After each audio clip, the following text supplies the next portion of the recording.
예수님께서 이 땅에 계실 때에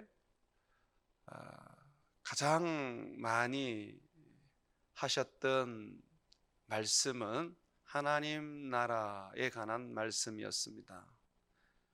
오늘도 여러분들이 잘 아는 이 씨 뿌리는 비유, 이 비유도 하나님 나라에 관한 말씀입니다. 하나님 나라에 관한 말씀이라는 건 뭐냐면 어떻게 하나님 나라에 들어갈 것이냐, 더 어떻게 하나님 백성으로 살 것이냐, 어떻게 하나님을 예배하고 섬길 것이냐, 이런 이야기들입니다.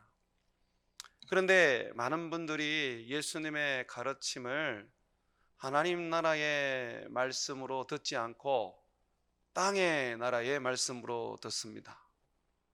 내가 땅에서 어떤 복을 받을지, 내가 어떤 평안과 그리고 행복을 누릴지 말씀을 통하여 그것을 찾습니다.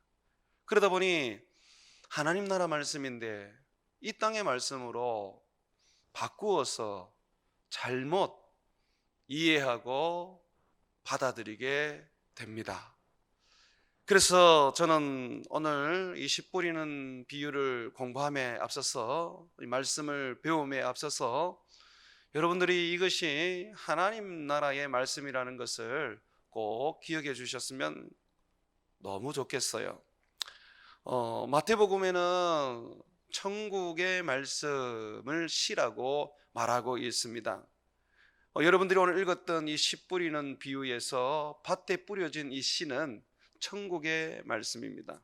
이 천국의 말씀을 어떻게 내가 받느냐, 이것을 어떻게 내가 반응하느냐에 따라서 우리의 삶은 완전히 달라지고 바뀌어지게 됩니다.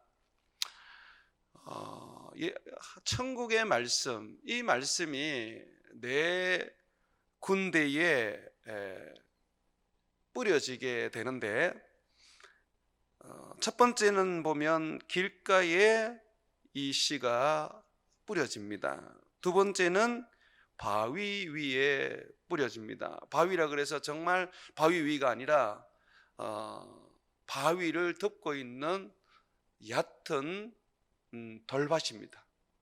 그러니까 흙이 일정 부분이 있습니다. 뿌리를 못 내립니다, 바위 때문에. 그리고 세 번째는 가시가 덮여 있는 곳입니다. 가시밭이라고 부르죠.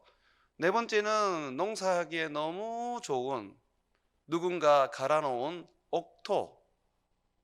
옥토입니다. 거기에 씨가 뿌려졌어요. 천국의 말씀이 이제 뿌려진 겁니다. 자, 이 네 군데의 밭에 뿌려졌는데 오직 한 군데만 결실을 하게 됩니다. 한 군데만 말씀의 결실을 하게 됩니다. 한번 여러분 보시죠. 15절 말씀입니다. 자, 오늘 말씀에 대해서 예수님이 설명을 하십니다. 좋은 땅에 있다는 것은, 좋은 땅에 씨가 뿌려졌다는 것은 착하고 좋은 마음으로 말씀을 듣고 지키어 인내로 결실하는 자니라. 이 좋은 땅, 옥토에 하나님의 말씀이 뿌려지면 결국은 좋은 결실을 하게 됩니다. 좋은 열매를 맺게 되는 것입니다. 그러면 나쁜 땅에 씨가 떨어지면 어떻게 됩니까? 절대로 결실을 못합니다. 절대로 결실을 못합니다. 우리는 열매를 맺어야 됩니다. 열매 맺지 않으면 안 됩니다. 세례 요한은 이미 도끼가 나무 뿌리에 놓였다고 경고를 했습니다. 좋은 열매를 맺지 못하는 나무마다 다 찢겨서 불에 던져진다 그랬어요. 불에 던져진다는 것은 지옥으로 들어간다는 것을 말합니다. 예수님도 무화과 나무가 잎이 참 무성했는데 열매가 없었어요. 주님이 그 무화과 나무를 저주하셨습니다. 주님은 우리에게 구원을 주러 오신 분이십니다. 축복을 주러 오신 분입니다. 그런데 주님은 아주 드문 일입니다. 저주를 하셨습니다. 열매를 맺지 못하는 나무를 향해서 말입니다. 주님이 열매를 요구하십니다. 열매 없는 그리스도인의 미래는 보장될 수가 없습니다. 여러분, 이 씨 뿌리는 비유 속에서 결실을 하지 못했을 때는 결국 천국에 못 들어간다라고도 해석을 할 수가 있습니다. 열매 못 맺으면 어때? 내가 예수님 믿으니까 결국은 천국 가겠지라고 여러분이 지금까지 배워오셨는데, 그런데 성경은 주여 주여 하는 자마다 다 천국에 들어갈 것이 아니요 내 아버지의 뜻대로 하는 자, 열매 맺는 자들이 천국에 들어갈 것이라고 하셨습니다. 그러면 우리가 열매를 맺기 위해서 어떻게 해야 됩니까? 씨가 떨어졌을 때에 길가도 떨어지고 또 바위 위에도 떨어지고 그리고 가시 덩굴 위에도 떨어졌는데, 이것은 모두가 바로 우리들의 마음을 이야기합니다. 씨는 귀로 듣는데, 하나님의 말씀은 귀로 듣는데 이 귀에서 내 마음으로 내려옵니다. 이 말씀이 그죠? 내려와서 뿌리를 내리고 심기어져야 합니다. 그렇지 않을 때는 이 말씀이 그냥 다 죽어버리는 것이죠. 열매를 맺지 못하는 것이죠. 여러분, 많은 기적과 이적을 소망합니다. 기도의 응답에 있어서도 정말 많이 응답을 받고 싶어 합니다. 그래서 굉장히 많이 기도하지요. 기적과 이적을 일으키기 위해서 능력 주십시오, 은사 주십시오. 얼마나 기도하는지 몰라요. 또 기도에 있어서도 하나님 응답해 주세요 하고 막 죽으라고 기도를 합니다. 그런데 그렇게 소원하고 애타게 부르짖어도 능력도 나타나지 않고 기적도 나타나지도 않고 기도 응답도 되지 않습니다. 왜 그렇습니까?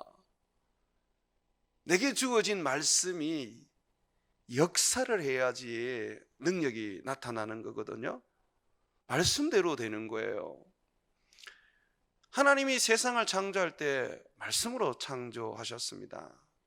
병든 자를 고치실 때에 말씀으로 고치셨어요.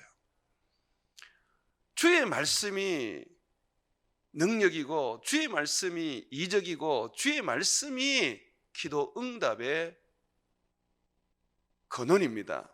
그런데 하나님의 말씀이 내 안에 심겨져서 이게 열매를 맺지를 못하니까, 하나님의 말씀이 내게 살아 역사하여 결실을 하지 못하니까 아무리 기도를 해도 응답이 되지 않는 거예요. 말씀을 모를 때는 하나님께서 모르기 때문에 그냥 구하는 대로 주십니다. 그렇지만 신앙이 들어가고 또 계속해서 말씀이 공급이 되고 난 다음에는요, 하나님은 그 말씀을 통하여서 이적을 일으키시고 그 말씀을 통해서 하나님은 능력을 드러내기를 원하십니다. 그렇기 때문에 내 안에 말씀이 뿌리를 내리고 열매를 맺어야 돼요. 하지만은 그렇게 못할 때가 많거든요. 그게 왜 그러냐면 바로 내 마음의 문제입니다. 내 마음이 길가와 같고 내 마음이 돌밭과 같고 내 마음이 가시밭과 같기 때문에 아무리 좋은 말씀을 갖다 뿌려도 안 되는 거예요. 말씀은 능력 중에 능력입니다. 그런데도 불구하고요, 내 마음에 있는 잘못된 요인들이 말씀의 힘을 막아버립니다. 여러분, 말씀 한번 보십시오. 여러분들이 보셔야 할 말씀은요 14절입니다. 14절. 자, 말씀이 가시떨기가 있는 곳에 떨어지는데 한번 보십시오. 14절. 가시떨기에 떨어졌다는 것은 말씀을 들은 자이나 지내는 중 이생의 염려와 재물과 향락의 기운이 향락에 기운이 막혀. 무슨 기운입니까? 말씀의 기운입니다. 말씀의 힘입니다. 말씀의 능력입니다. 이게 막혀버리고요. 온전히 결실하지 못하는 자요. 말씀은 생명이시고 말씀은 능력이시고 말씀은 권능인데도 불구하고 보십시오.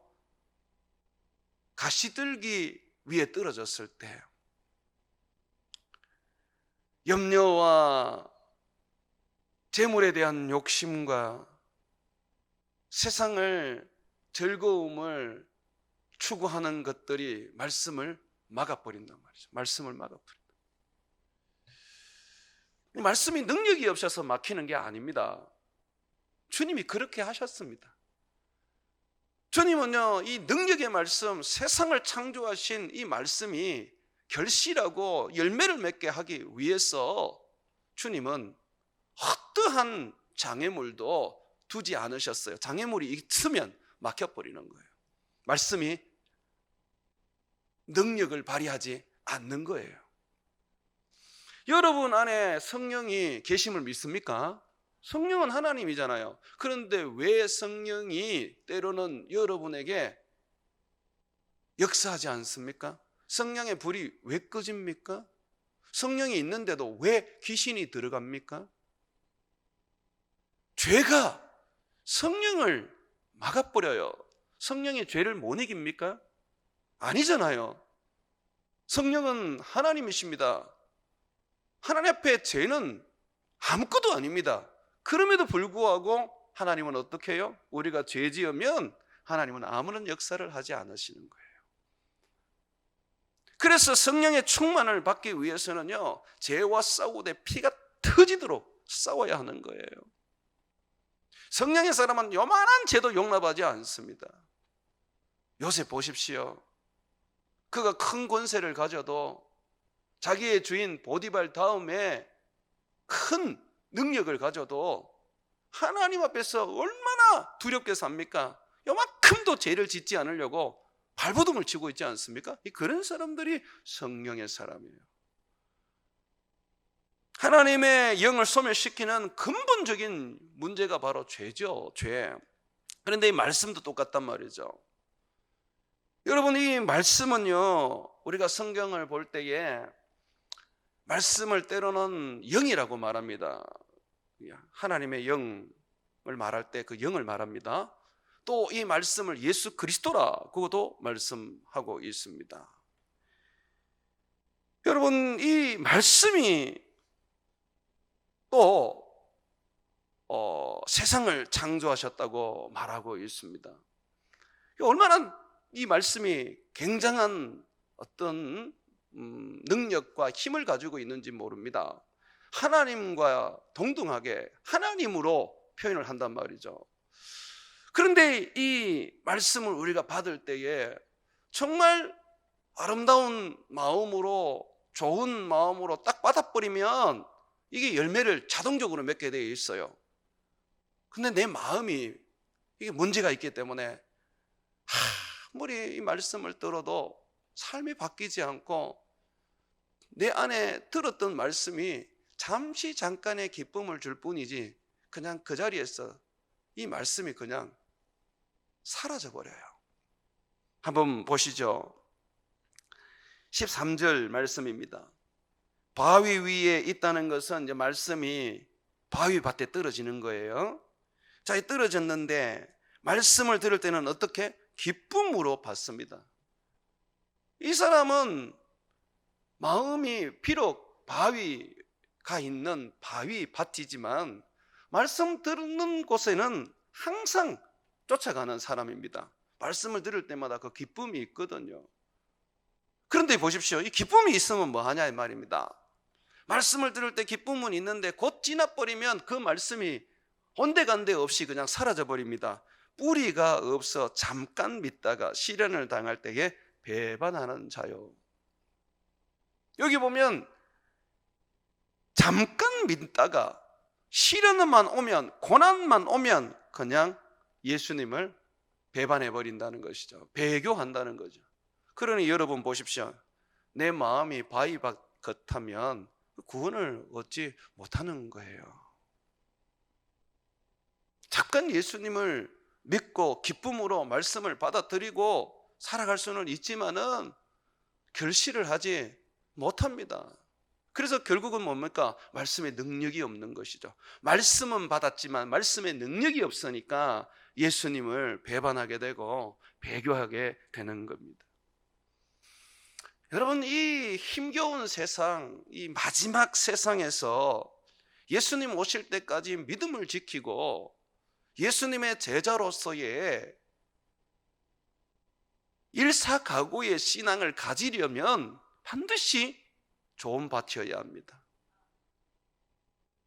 그렇지 않으면요, 결국은 신앙은 있는 것 같은데, 아니 예전에 좋은 신앙을 가졌던 것 같은데 예수님은 오기도 전에 그 신앙이 다 죽어버리고 결국은 예수님을 떠나버리는 인생이 되어 버리는 겁니다.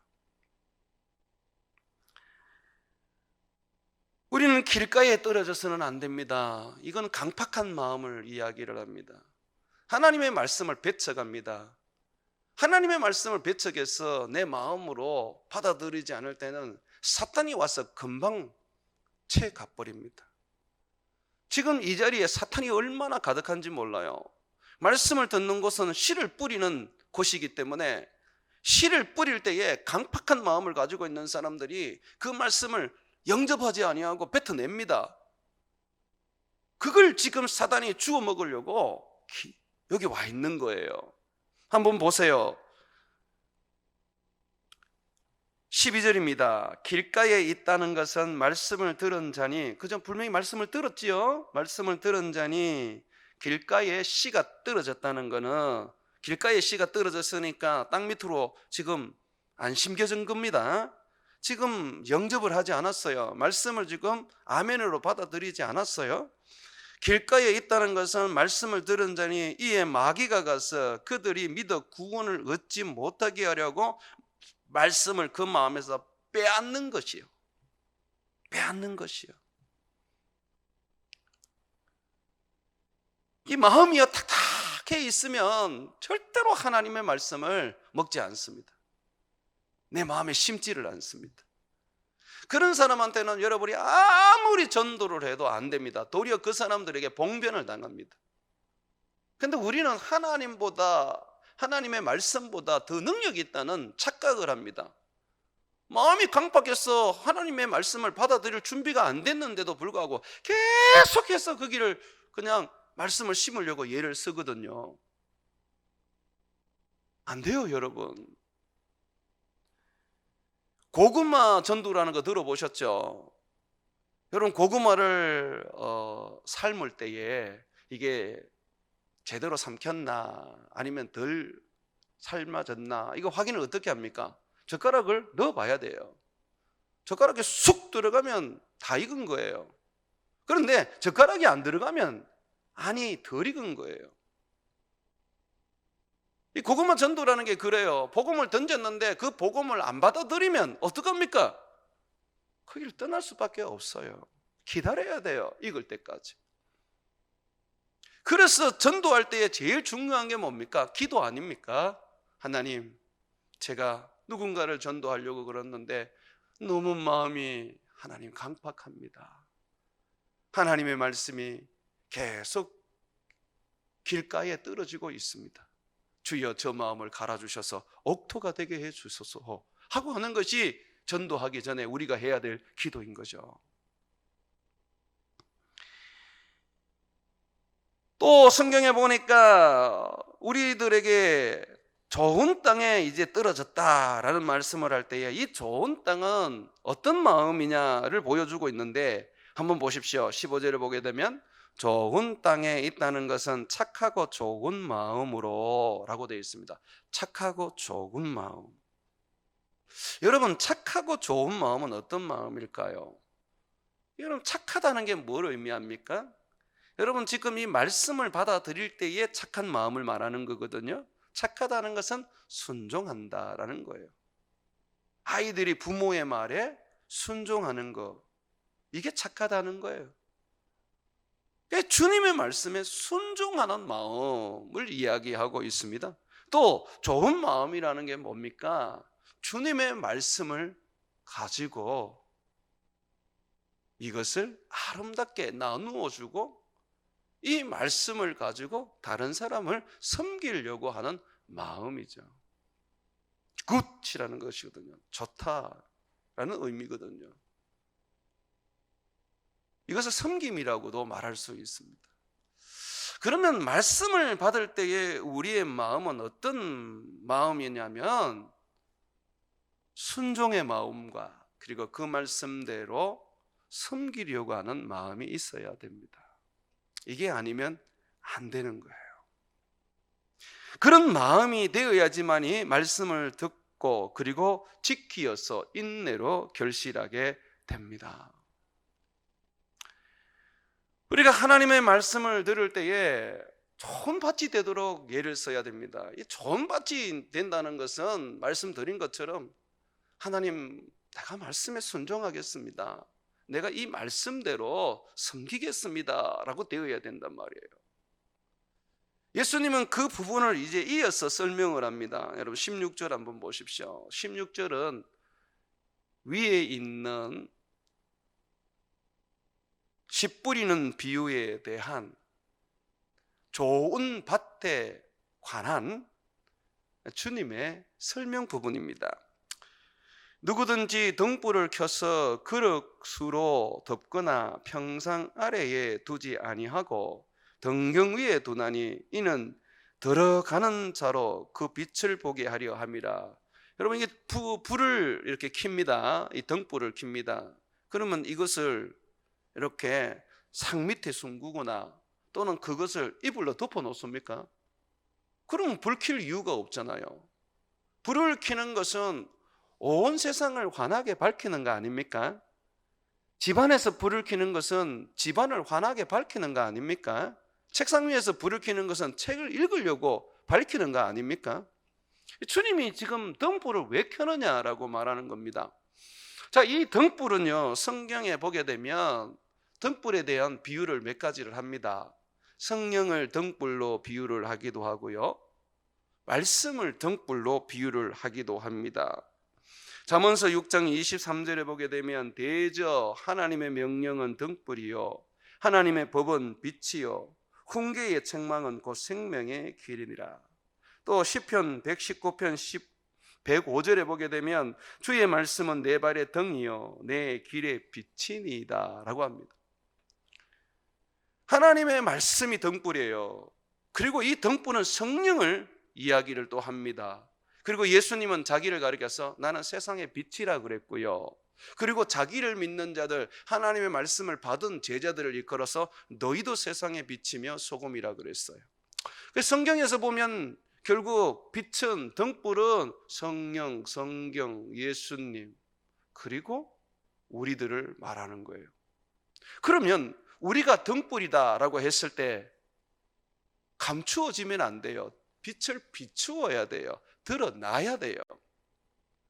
빛을 비추어야 되고 드러나야 한다는 것은 뭐냐면 내 삶을 사람들에게 보여주어야 합니다.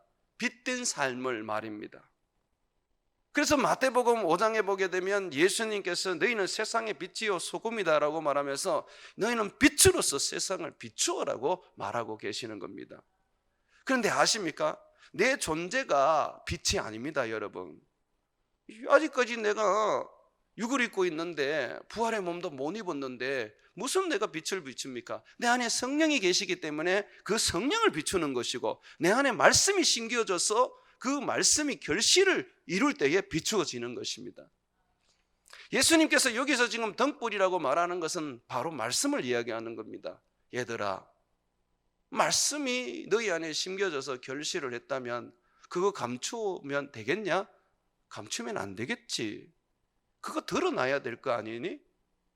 드러나야 된다고 말하는 것입니다. 여러분 계속해서 한번 보십시오. 16절 누구든지 등불을 켜서 그릇으로 덮거나 평상 상 아래에 두지 아니하고 등경 위에 두나니 이는 들어가는 자들로 그 빛을 보게 하려 함이라.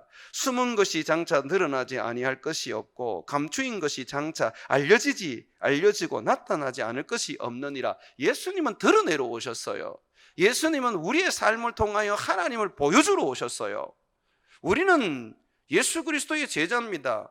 예수 그리스도의 제자로서 능력을 받고 말씀을 가지는 이유는 나를 보여주는 것이 아니라 예수님을 보여주는 것이죠. 여러분 믿으십니까? 자, 그러면서 여러분 18절 보십시오. 이게 되게 중요한 말씀입니다. 그러므로 결론을 얘기합니다. 너희가 어떻게 들을까? 스스로 삼가라. 주의하라. 자, 그렇다면 너희는 어떻게 들어야 되느냐? 하나님의 말씀을.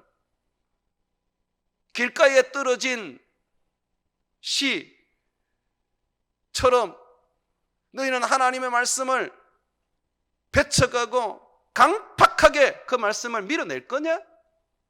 아니면 너희는 밭처럼 하나님의 말씀은 받기는 받았는데 즉시 기쁨으로 그 말씀을 너희가 영접하기는 영접했는데 결국은 환난이 오고 고난이 왔을 때 이 환난과 고난은 말씀 때문에 오는 겁니다. 예수 믿기 때문에 오는 겁니다. 이 환난이 왔을 때, 이 고난을 왔을 때에 너희는 배신하고 도망할 거냐?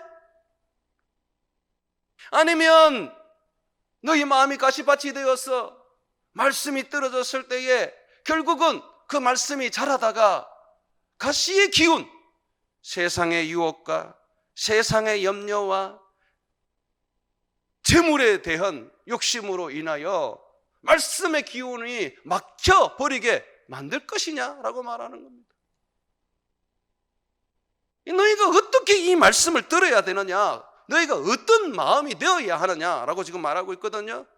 어떤 마음이 되어야 됩니까? 좋은 땅과 같은 마음이 되어야 돼요. 착하고 좋은 마음이 되어야 돼요. 순종하고 섬기려고 하는 마음이 되어야 되는 거예요. 하나님은 여러분들에게 물질의 복을 주시고 싶고 세상에 명예도 주시고 싶습니다.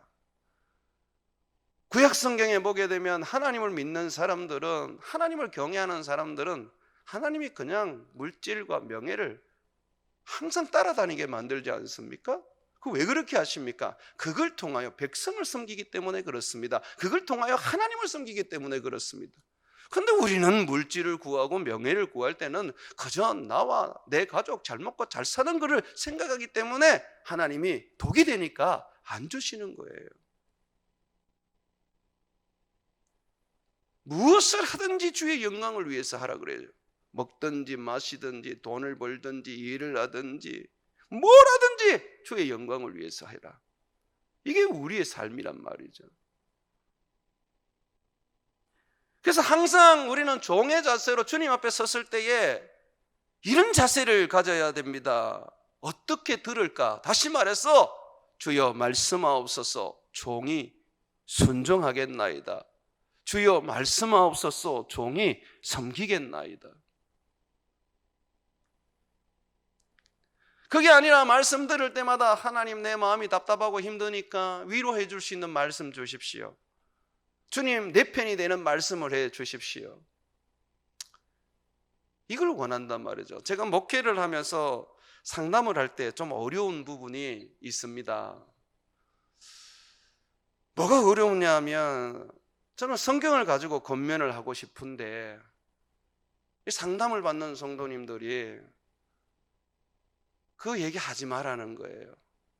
목사님은 그냥 내 말에 좀 공감해 주시고 나의 말에 그냥 목사님께서 좀 격려해 주십시오. 나도 목사님 성경이 뭘 가르치는지 압니다.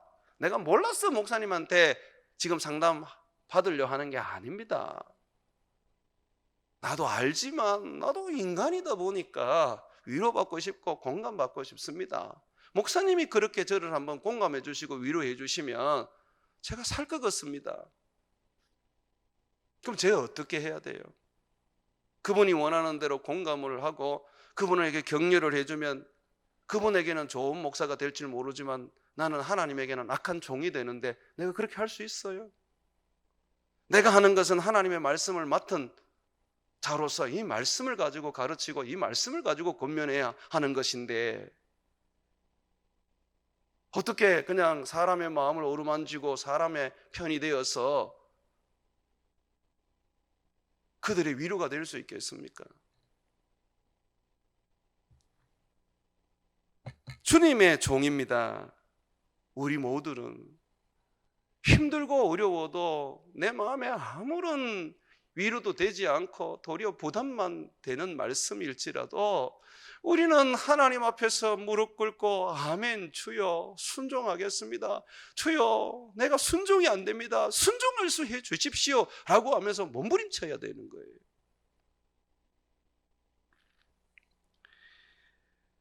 어떻게 들을까? 스스로 삼가라. 여기에서 스스로라는 말이 되게 중요하거든요. 내가 마음의 밭을 만들어 놓을 수 있다는 거예요. 길가가 되는 것도 내가 할 수 있고, 돌밭을 만들어 놓는 것도 내가 할 수 있고, 가시밭을 만드는 것도 내가 할 수 있다는 거예요. 스스로 삼가라고 말합니다. 누구든지 있는 자는 받겠고 있어야 돼요. 없으면 안 돼요. 주님의 말씀이 내 안에 있어야 돼요. 주님을 섬기고자 하고 순종하고자 하는 그런 헌신이 있어야 돼요. 없는 자들은요, 있는 것까지 다 빼앗긴다고 말하고 있습니다.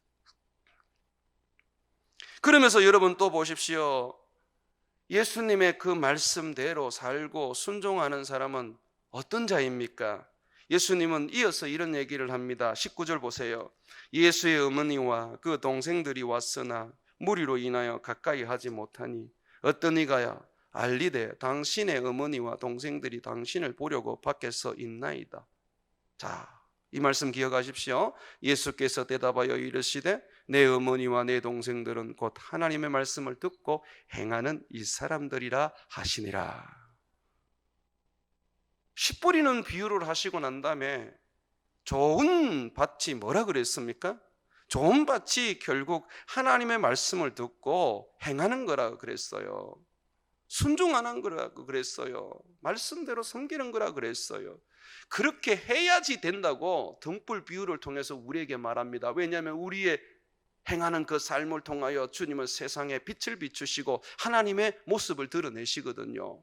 그러면서 뭐라 그럽니까? 너희가 그렇게 산다면, 내 말을 듣고 행한다면 너희는 내 어머니고 너희는 내 동생이라 그랬어요. 우리가 주님의 어머니가 되면요, 주님의 동생이 되면 주님이 우리를 돌보시고 주님이 우리를 책임져 주십니다. 여러분 믿으십니까? 말씀 듣고 위로받고 마음에 격려받고 돌아가면 위험합니다. 말씀을 들었을 때 불편하고 당장이라도 자리를 뜨고 싶을지라도 그것이 성경의 말씀이라면 그 말씀을 듣고 행하려고 하셔야 됩니다. 말씀은 반드시 행하는 자가 되어야 하는 것이죠. 예수님께서는 이것을 굉장히 제자들에게 엄하게 명령하셨어요. 마태복음 28장 18절과 20절에 보게 되면 모든 민족에게 가서 제자를 삼으라 그러죠. 아버지가 아들과 성령의 이름으로 세례를 주라 그러죠. 그러면서 뭐라 그럽니까? 딱 예수 믿게 해서 내가 분부한 모든 것을 가르쳐, 그러면서 그 다음에 뭐가 나옵니까? 지키게 해라. 지키지 않으면 제자가 아닙니다. 지키지 않으면 아무런 역사가 내 안에 일어나지 않습니다. 아무리 말씀을 많이 들어도 말입니다. 그냥 교회에 나와서 그냥 몇 번 울고 위로받고 격려받고 가는 것밖에 없습니다.